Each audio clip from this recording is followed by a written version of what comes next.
started. Okay. Hi, Warren. Thank you so much for helping my project. Could you say a little bit about yourself? I'm born and raised Mobile, Alabama, locksmith. So, but I've always been a big fan of science and space in general. So it's me. What got you into the locksmith profession? The recession. The engineering field. I used to do road and site design, and not many people were building anything at that point in time. And my buddy was owned the company, and so we just kind of found something to do. Yeah, I have a similar story about being a real estate agent for a few years. So It was pretty rough on the real estate industry too.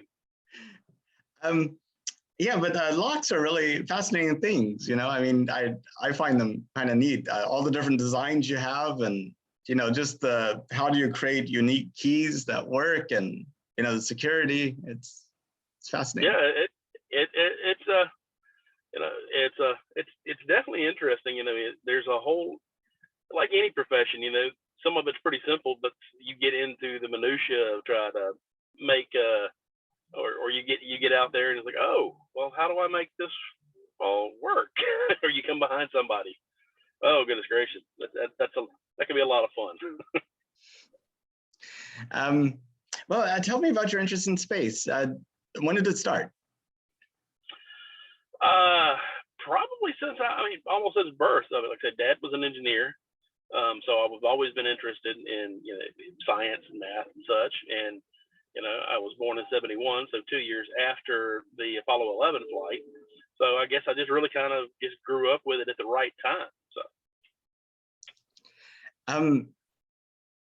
So how old were you? You were born right after Apollo 11. So by 2 years from the day they launched. Okay, so by 1972, when they had done their last trip, you were probably max 1 or so. Yeah, I obviously not too much. I was too young to actually remember any of it, but just being exposed to it though. Because of the follow on with the Skylab and what have you. So did you know that NASA is planning to send astronauts back to the moon for the first time since 1972? Yes, very, very much so. Very overdue. How did you find out about it?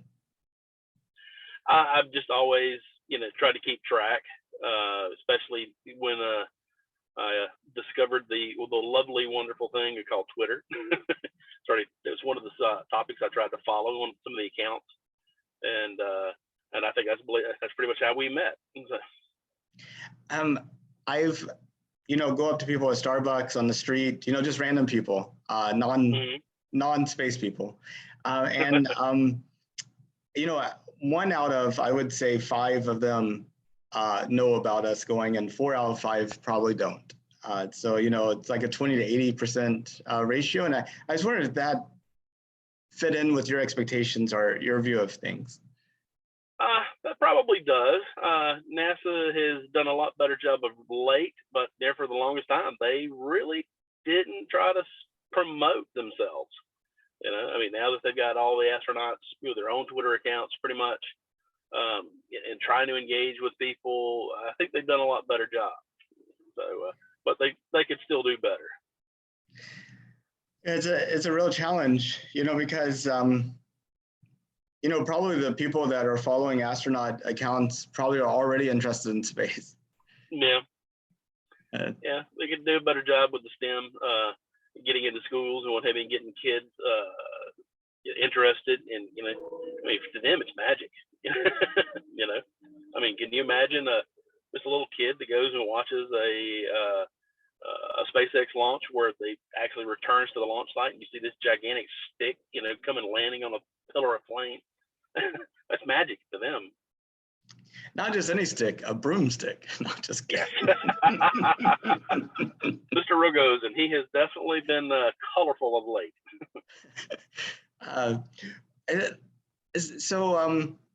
You think it's overdue that we go to the moon? What are some things that you hope we get out of going back to the moon? Yeah, definitely that it's been overdue. And I hope that in going back, that this becomes a continuation, that we don't repeat the same error, that we don't go back, that we do use it as a base to leap forward, to go to Mars, to go and do other missions out there. I mean, because that's one of the things that Alon gets right, I think, is that we kind of need to get out there. We need to explore. We need to give ourselves options. I mean, we don't think that anything's bad is going to happen anytime soon, but I don't think the dinosaurs either did. And it's there, so yeah, you should see it. Yeah, it's not. I mean, it's far away, but it's not that far away. It's a good start. It's a good starting point. Now, there's a lot of people, whenever they hear we're going to the moon, they're like, "Oh, that's a waste. Why aren't we using that money to deal with global climate change, poverty, this or that issue?" I was just wondering how you approach that type of discussion. Yeah, those people, you're never going to convince them, because Jared Isaacman, when he gave away the flights to, or had the flight to, just to space on the Crew Dragon, the Inspiration 4 flight, I mean, he bought the flight, donated it, used it as a fundraising tool for St. Jude's. They raised what, $200 million for them or something. And like $150, $200 million, something like that. And people still complain. So, I mean, regardless of how you spend your money, there's going to be somebody that thinks that you should have done it some other way. But I mean, what's it? NASA's budget doesn't even equal 1% of what the federal budget is. I mean, we can afford these things. And then how many breakthroughs that NASA has funded, and have helped change the world. So, I mean, you never know quite what the next thing is going to be. So I definitely think we should do it. Yeah, one of the things you said triggered the thought, everybody's an expert on how to spend other people's money. That is yes. Mm-hmm. So, I mean, no matter, if you donate $50 million to UNICEF or global climate change or food banks or whatever, somebody's going to be mad you didn't donate to their charity. So. Yeah, I think Elon even had like a spat with the head of the World Health Organization, the Children's Organization, some global. He's had some moments with it, just about everybody, I think. But yeah, I think you're right. Yeah. But he was like, tell me how we could feed all these people, and I'll give you the money to do it. And it's like, give me the plan. Give me the plan. Like, yeah. Yep. That's very true. So in 200 years, where do you see humanity? If politicians haven't ruined everything, hopefully we're in a better place. Hopefully we have gone ahead and established a colony on Mars, that's self-supporting, so that we're not having to constantly spend the money. And hopefully we've figured out some means of accomplishing interplanetary travel. So I mean, if we don't, and what's an Andromeda is the next closest, and that's a long ways away at the speeds we can go. So hopefully, solving these challenges will help, solve other challenges. So. And even if it doesn't, it should be still fun doing it. Explorers is how we got on this continent, isn't it? We'll see what's over there. So if it was safe and affordable, would you take a trip to space? Yes, if it was something I could afford, absolutely. Yeah, absolutely. I mean, people that worry about the risk sometimes, I could sit there and walk out the door and, some freak accident happens. Some car comes careening out of control. You do your best to mitigate things. You try not to help it along, but, let's just see what happens. Plus, I think it'd be a heck of a lot of fun. I think we've all been doing that calculus a little bit over the past 2 years with I could be absolutely safe, but then what's the point? Yes. Mm-hmm. Yeah. I mean, if I wanted to be absolutely safe, I would have had to find a new career these last few years, the last couple of years. But people need our service. So do the best I can, try to be smart about it, and go out there and get them help. So on your trip to space, and assuming there wasn't really much difference from a cost perspective, how far would you consider going? Just suborbital orbit to the moon? Would you immigrate to Mars? I don't know that I would want to integrate to Mars. Definitely not be the first, although that the engineering side of my brain goes, that'd be a fun part of the challenge, figuring out the logistics. But I probably want to go to just the moon, because I mean it's closer. You can actually do something physical and tangible versus just floating around in space for a little while. And the view is great. Yes, it's expensive too, but yes, it is incredible. The pictures that Armstrong and everybody else took, looking back at the Earth, just how can that not change you? I read a joke the other day, and I had to share it with you. Sorry about this. No. But it said, did you hear about the restaurant on the moon? No. Great view, but no atmosphere. Yep. So let's say that one of your descendants did immigrate to Mars, and it's been several generations since. Like your great-great-granddaughter has grown up on Mars her entire life. She's now in high school, and just like high schoolers today might be in history class doing a paper about something that happened earlier, she's doing a paper on the 2020s, and she sees this video. Is there anything about the 2020s that you think would be good for her to include in her paper?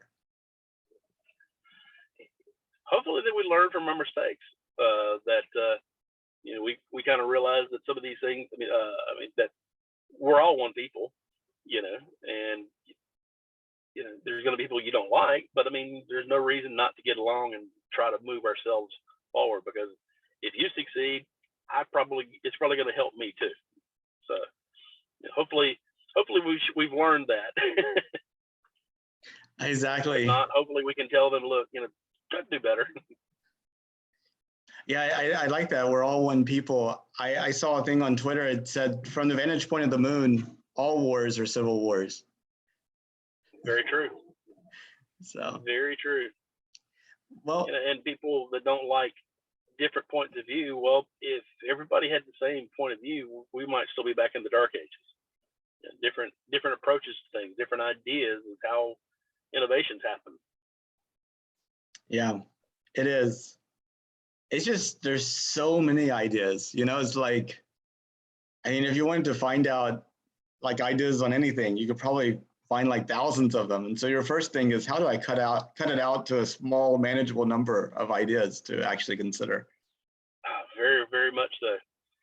Very much so. That's, I think that might be another point where Alon has a good idea, or the right approach when you're trying to approach a problem, and figure out what you really need. And then you can, once you finally figured that out, what you need to accomplish, then you can move forward. I think too many of us, trying to do too much, and so we end up failing. Or Yeah. not succeeding like we could. That's true. Be good at a few things instead of trying to do everything, I guess is the thing. So yeah. Elon's a strange guy, but he absolutely does have the right drive and desire and what have you. Yeah, it's really amazing kind of the flack he gets sometimes, because they're like, oh, he's like, he says all these things that don't come true.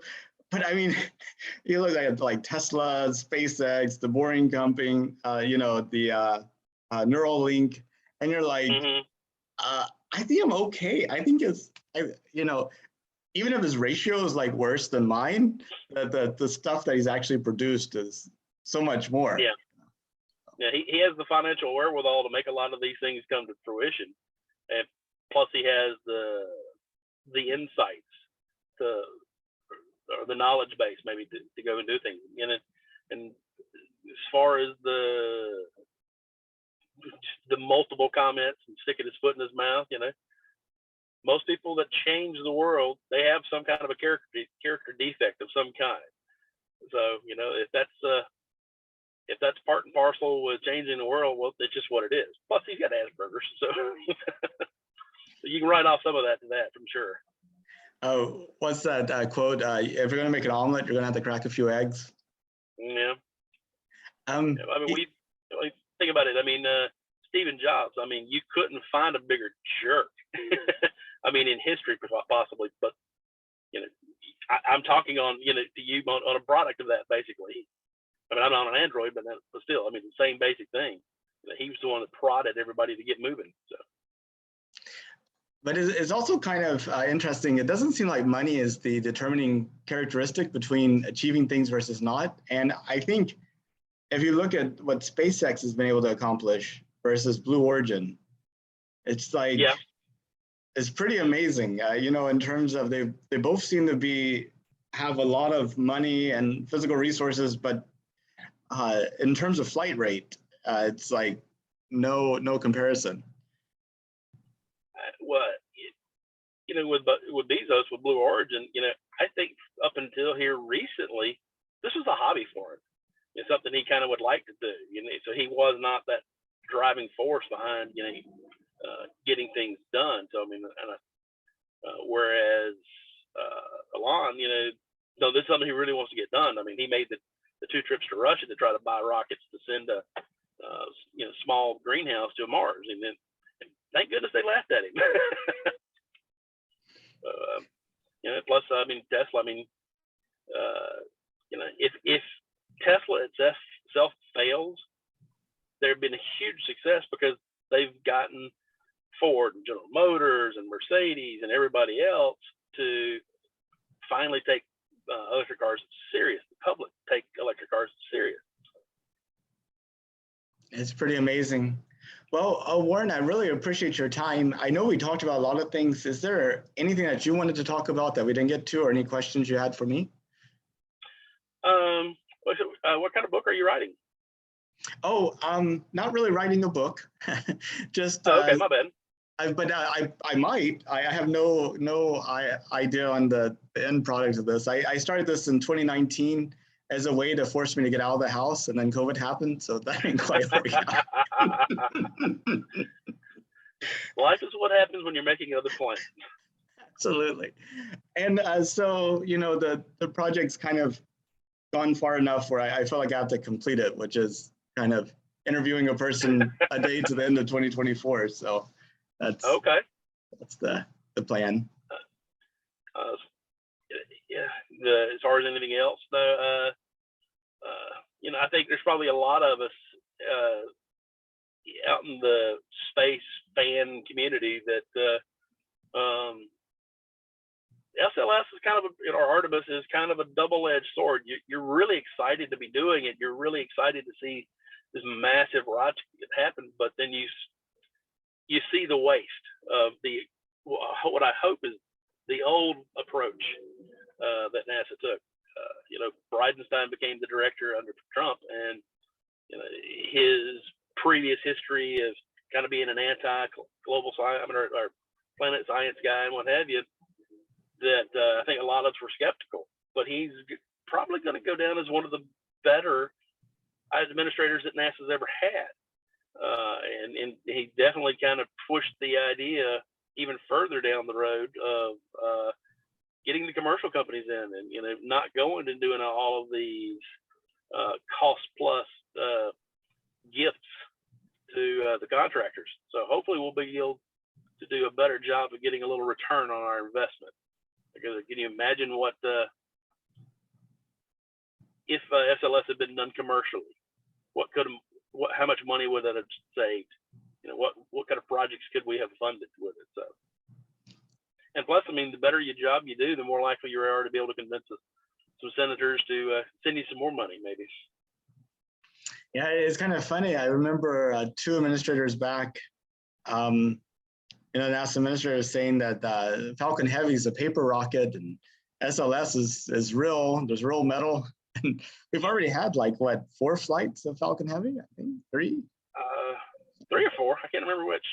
Yeah, I know we had the 2 demo flights, and I think, what was it, Arabsat maybe, or a big telecommunications satellite. I can't remember which now, but oh yeah, I mean, there's no one right solution for everything. So, and I do like the idea of the government kind of having their own, and them taking on some of the bigger projects.